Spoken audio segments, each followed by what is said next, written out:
আপনিও যদি আমার মতো থাম্বনেল তৈরির জন্য পিক্সেল ল্যাব অ্যাপ্লিকেশনটি ব্যবহার করেন তাহলে এই ভিডিওটিতে পিক্সেল ল্যাবের এমন 5টি গোপন এবং গুরুত্বপূর্ণ ফিচার্স বলবো। এগুলি যদি আপনি জেনে যান তাহলে আপনার থাম্বনেল তৈরিতে অনেক সময় বেঁচে যাবে এবং আপনার থাম্বনেল আগের তুলনায় অনেক বেশি আকর্ষণীয় এবং অ্যাট্রাকটিভ হবে।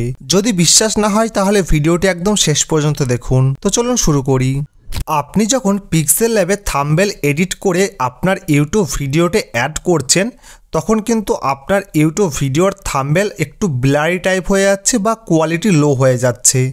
তো কেন এরকম হচ্ছে তার কারণ হলো আপনি যখন থাম্বনেল এডিট করার জন্য পিক্সেল ল্যাব অ্যাপ্লিকেশনটি ওপেন করছেন তখন যে থাম্বনেলের সাইজটি সিলেক্ট করছেন ওটি কিন্তু ভুল সিলেক্ট করছেন। তো আপনারা সকলেই 3 ডটের উপর ক্লিক করে ইমেজ সাইজের উপর ক্লিক করে অ্যারোর উপরে ক্লিক করে এখানে ইউটিউব থাম্বনেল সাইজটি সিলেক্ট করেন, কিন্তু এটি করলে হবে না, এটি কাস্টম রাখতে হবে। দেখুন লেখা আছে 1280, তো এখানেই লিখে দেবেন 1920। তো আমি 1920 লিখে দিলাম এবং তারপরে দেখুন হাইট দেওয়া আছে 1280, এটি করে দিতে হবে 1080। তো এটা যখন 1080 করে দেবেন দেখুন ওপরে সাইজটি তৈরি হয়ে গেছে 16:9 দিয়ে ওকে করে দেবেন। তো দেখুন আপনার ইউটিউবের থাম্বনেল পুরোপুরি সিলেক্ট হয়ে যাবে। তো এখন যদি আপনি আপনার ইউটিউব থাম্বনেল এইভাবে এডিট করেন এই সাইজে তো আপনার থাম্বনেলের কোয়ালিটি কিন্তু কোনোদিন খারাপ হবে না বা ব্লারি টাইপ হবে না। আপনি তো নিশ্চয়ই ইউটিউবে অনেক থাম্বনেল দেখেছেন, সেই সব থাম্বনেলের যে টেক্সটগুলি রয়েছে সেই টেক্সটে কিন্তু দুরকম কালার অ্যাড করা রয়েছে বা বিভিন্ন ধরনের টেক্সচার রয়েছে। তো আপনিও চাইলে খুব সহজে কিন্তু আপনার থাম্বনেলের যে টেক্সট সেই টেক্সটে এইরকম দুরকম কালার অ্যাড করতে পারবেন বা বিভিন্ন ফটোর টেক্সচার অ্যাড করতে পারবেন। তো কিভাবে করবেন চলুন দেখাই। তো সর্বপ্রথম আমি একটি এক্সাম্পল দিয়ে টেক্সট লিখে নিলাম যাতা একটি। তো এই টেক্সট একটি লিখে নিলাম দিয়ে ওকে করলাম, দিয়ে একটি যে কোনো একটি ফন্ট অ্যাড করে নেব। ফন্টের উপর ক্লিক করে এই ফন্টটি অ্যাড করে নিলাম, দিয়ে এটি একটু বড় করে নিলাম। তারপরে দেখুন এখানে টেক্সচার বলে যে অপশানটি পাবেন কালারের পাশে ওইটার উপর ক্লিক করবেন। তো ক্লিক করার পর একটি ফটোর আইকন পাবেন, ওইটার উপর ক্লিক করবেন। তো ক্লিক করার পরে আপনার গ্যালারিতে যত ফটো রয়েছে সব কিন্তু এখানে ওপেন হয়ে যাবে। তো আপনি যে ফটোটির টেক্সচার দিতে চান সেই ফটোটি কিন্তু এখানে অ্যাড করতে পারেন। তো আমি এক্সাম্পল দিয়ে আপনাদেরকে অ্যালবামের উপরে ক্লিক করে আমার একটি ফটো রয়েছে আমি পিক্সেলের অ্যাপ্লিকেশনের মধ্যে বানিয়ে নিয়েছি। তো এই টেক্সচারটা আমি দিতে চাই। তো এই টেক্সচারটির উপর বা এই ফটোটির উপর ক্লিক করলাম, দিয়ে এটা আমার পছন্দ মতো সেট করে টিক করে দিলাম। দেখুন এই টেক্সচারটি অ্যাড হয়ে গেছে। তো আপনিও কিন্তু খুব সহজে আপনার টেক্সটে এইরকম টেক্সচার অ্যাড করতে পারেন বা যে কোনো ফটোর কালার অ্যাড করতে পারবেন, তাহলে কিন্তু আপনার থাম্বনেল অনেক বেশি আকর্ষণীয় হয়ে যাবে। অনেক সময় থাম্বনেল এডিটের জন্য বিভিন্ন পিএনজির দরকার পড়ে, কিন্তু কিছু সময় সেই সব পিএনজির ব্যাকগ্রাউন্ড কিন্তু রিমুভ থাকে না।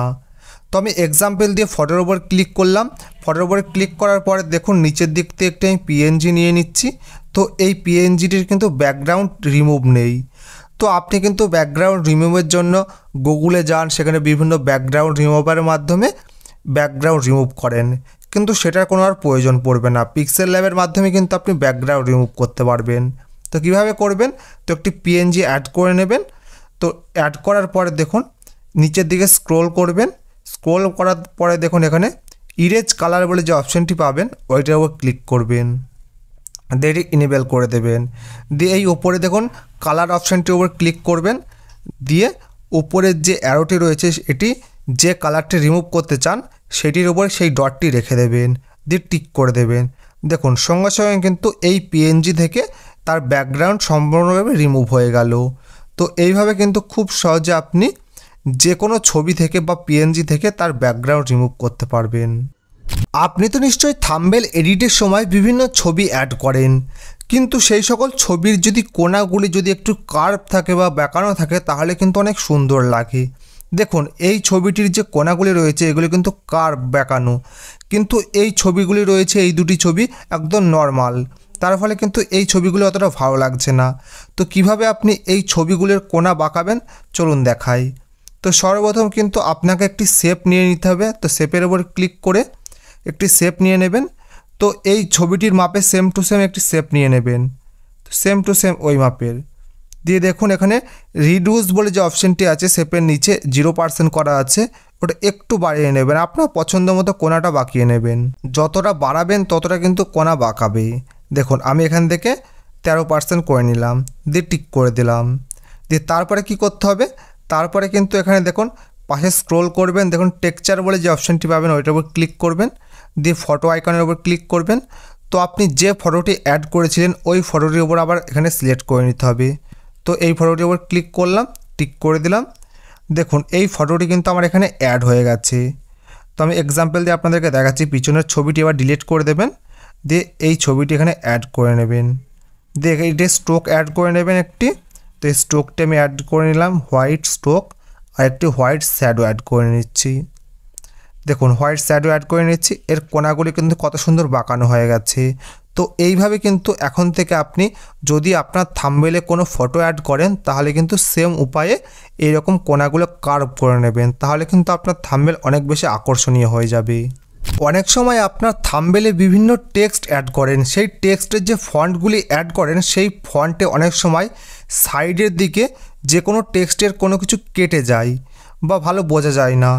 তো এই প্রবলেমটি কিভাবে সলভ করবেন, তো যখনই আপনি টেক্সটটি লিখবেন তো এডিটের উপর ক্লিক করে টেক্সটটি লেখার পরে একটি পেজ দিয়ে নেবেন, তাহলে কিন্তু আপনি যখনই যে কোনো ফন্ট অ্যাড করবেন তখন কিন্তু সাইডটি কেটে যাবে না।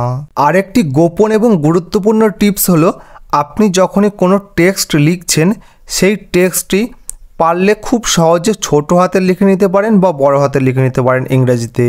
দেখুন আমার এইটা সব ক্যাপিটালে লেখা আছে, যখন ওপরে একদম টি লেখা আছে দেখুন দুটো, ওইটার উপর ক্লিক করব সব কিন্তু স্মল লেটারে লেখা হয়ে যাবে।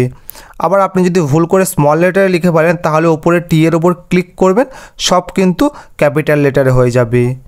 তো এইভাবে কিন্তু খুব সহজে আপনার সময় বাঁচাতে পারবেন থাম্বনেইল এডিটের সময়, দিয়ে ওকে করে দেবেন। তো এই ভিডিওটি আপনার কেমন লেগেছে অবশ্যই কমেন্ট বক্সে জানাবেন। যদি ভালো লাগে থাকে ভিডিওটি অবশ্যই লাইক করবেন এবং আপনার বন্ধু বান্ধব আত্মীয় পরিজনের কাছে শেয়ার করে দিন ভিডিওটি। চ্যানেলটি সাবস্ক্রাইব করে পাশে থাকা বেল আইকনটি বাজিয়ে দিন। ধন্যবাদ।